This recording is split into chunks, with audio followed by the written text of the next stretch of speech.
I've said on here time and time again that, that due to AA's ubiquitous presence in our society and the fact that a lot of people seem to think that that's the solution, just like a lot of people think putting people in treatment is the solution. Uh, there's a lot of branches of the government, I guess you could say, like the drug courts and other things that unconstitutionally force people into 12-step attendance. And the reason I'm bringing this up is because of something that existed in a place where I was living, which I didn't feel was lawful or constitutional, and I don't know what could legally be done about it, but it was something that crossed my mind. I don't remember exactly what I read or what I saw on the internet, but it made me think about it. It was a few years ago. I was staying temporarily with a family member. I moved out after this happened, but I was drinking at the time, and you could say I wasn't blitz blacked out like I was, later on in my so-called drinking career, I guess, for lack of a better term. But I was getting pretty heavily intoxicated every night, and I was having to drink in the morning to kill the hangovers. But I remember because I was never a violent drunk, and I never was a mean drunk, and I never was really loud and obnoxious. I was always the kind of guy that generally wanted to sit with his headphones on and listen to his music and kind of try to forget reality completely. That was the type of drinker I normally was. And on one particular occasion, in the name of tough love, that's a whole entire another video I want to do on. I've touched upon it here before, but I want to explore that subject even further. This happened to me. It was an organization. I don't know who the hell they answer to. I've never bothered to investigate it, and I just remember what I went through with them. But they were called the Mobile Crisis Unit, and it was on a particular evening. I'd been drinking fairly heavily. I mean, I wasn't blacked out, blitzed out, but I was pretty heavily intoxicated, and I went to bed, and I was pretty sound asleep, and all of a sudden, my whole bed is rocking. Somebody's kicking the shit out of my bed. And I opened up my eyes, and there's these police officers standing in my freaking room. And, the first thought that ran through my mind is I held my hands up like that. I mean, it's kind of weird to be jarred out of your sleep with police officers, And I said, am I being charged with a crime? I haven't done anything. I haven't broken the law. And the response I got was, well, your family member is bothered by your drinking, so we're going to detox you. And that sounded really, really weird to me. I'd never heard of mobile crisis before, but the police officer's like, and if you don't get out of that bed right now, we're going to make you get out of that fucking bed. And literally, I'm grabbed by my arm, and I'm just hauled out of my bed and slung across the room. And I'm allowed to put my pants on, but they start handcuffing me. And, I looked at him at that moment, and I said, well, am I under arrest? I had that much presence of mind, so I know I couldn't have been that intoxicated, because when I got blacked out, blitz drunk, I was pretty incoherent. But I remember I had enough presence of mind to say that. Am I under arrest? And they kept not answering me. And I said, well, if I'm not under arrest, you can't just come into my room because someone's bothered by my drinking and start putting freaking handcuffs on me, okay? You can't freaking do that. That's against the law. And, of course, another police officer's like, that's one reason why we hate dealing with you fucking drunks, because all you fucking drunks think you know something.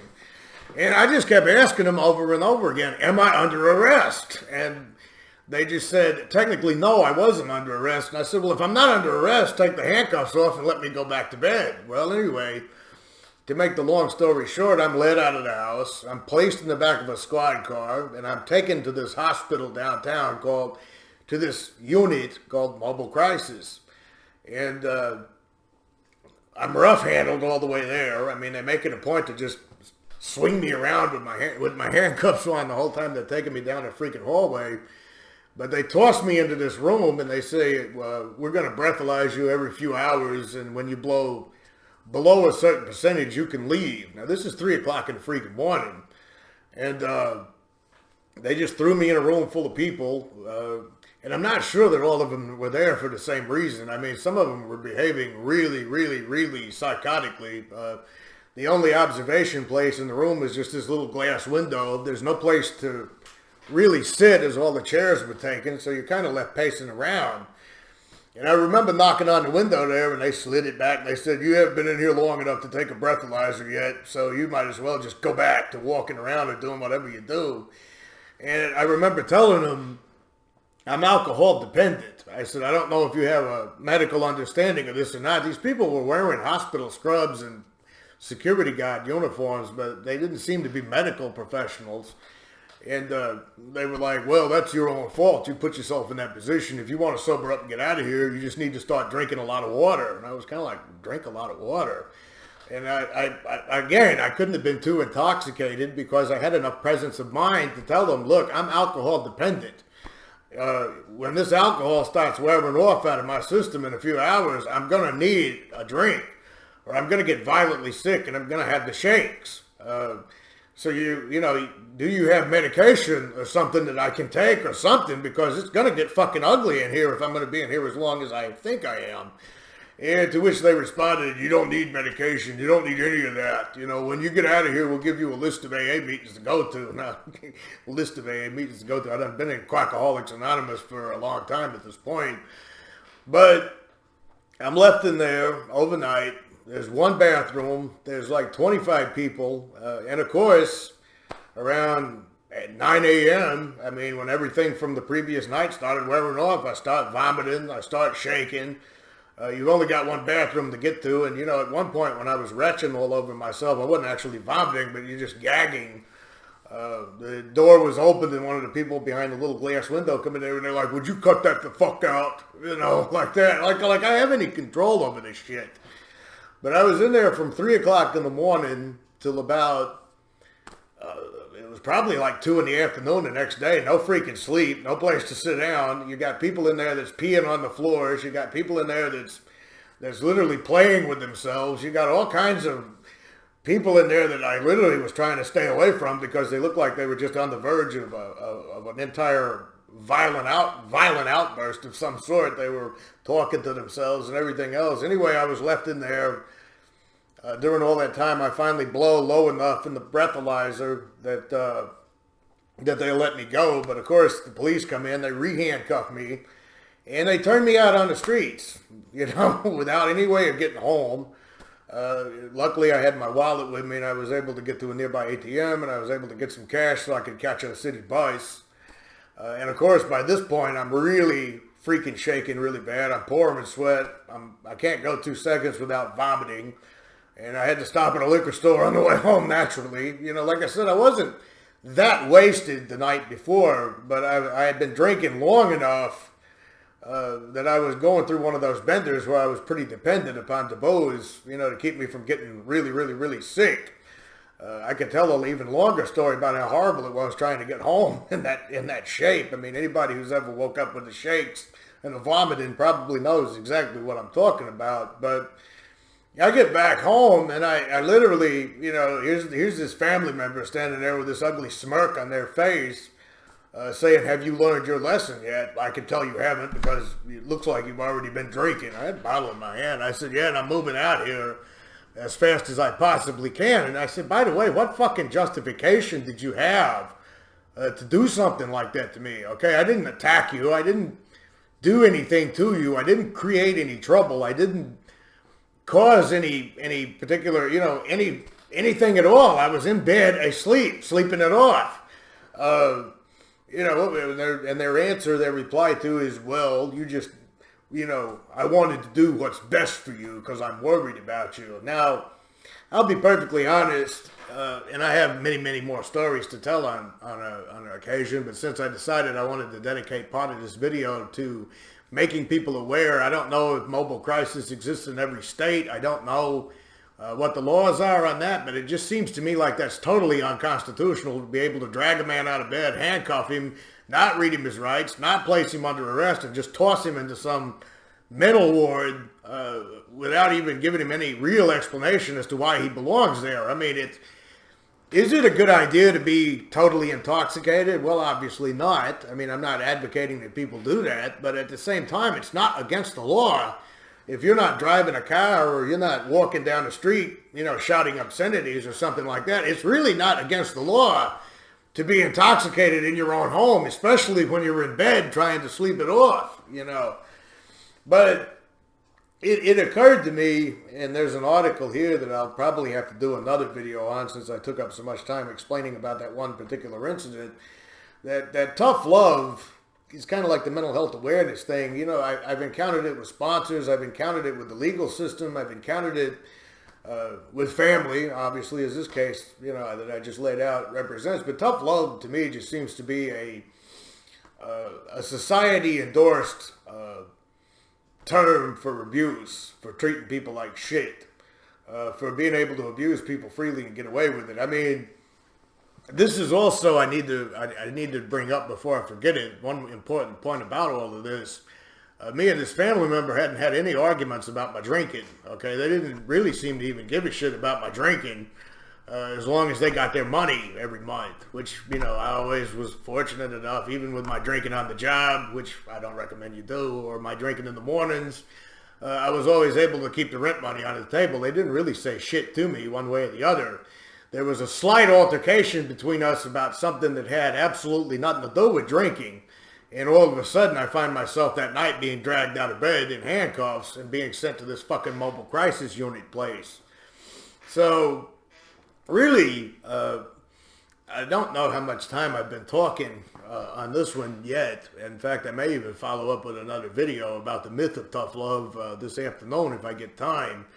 But I to go back to the original premise, like I said, the idea of you have to be tough on alcoholics, or the idea that you have to be tough on addicts, the idea that you need to cut them out of your life, or you need to strong arm them into some treatment center, or you need to ship them off to something like mobile crisis, or the idea that you need to be really hard on people who have addiction problems for their own benefit and for their own good is a ubiquitous idea that society permeates. And in part, I do blame 12-step culture for that, because even in AA itself, I think not even a lot of people realize or understand what the AA doctrines are that I try to outline in these videos to point out.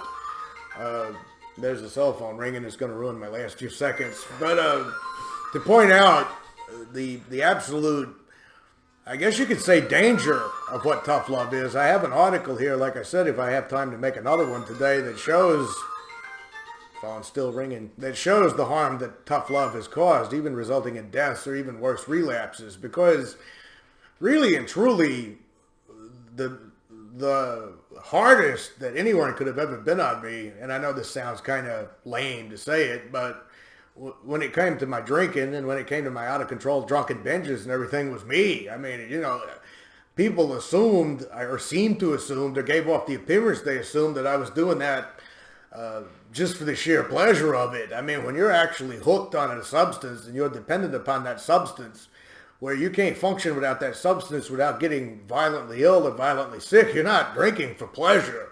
You're not drinking because you want to put other people through shit. You're drinking because you have to. And I mean, I remember just absolutely despising myself and hating myself for the fact that I was caught in those cycles and I couldn't get out of those cycles.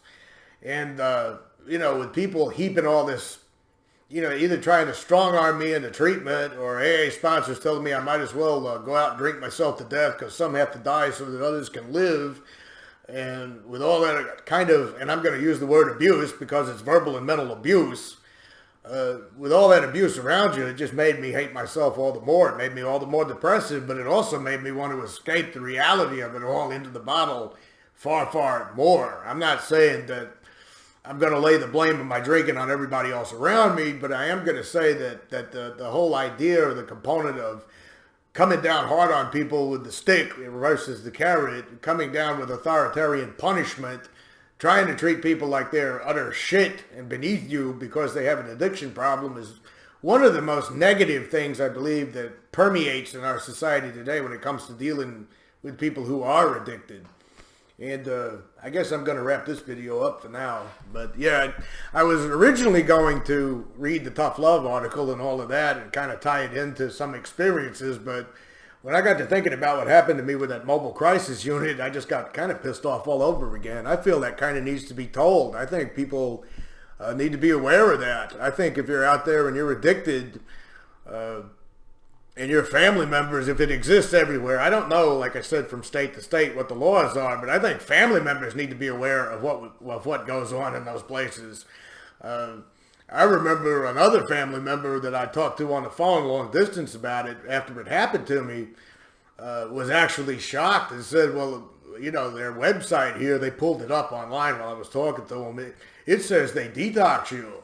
It doesn't say they do that to you. I mean, are you sure you're telling me the truth? Of course, you know, you can't take my word for it because I drink. You know, I must be lying. You know, there's no way that any government institution would ever be dishonest with the people. Now, would there?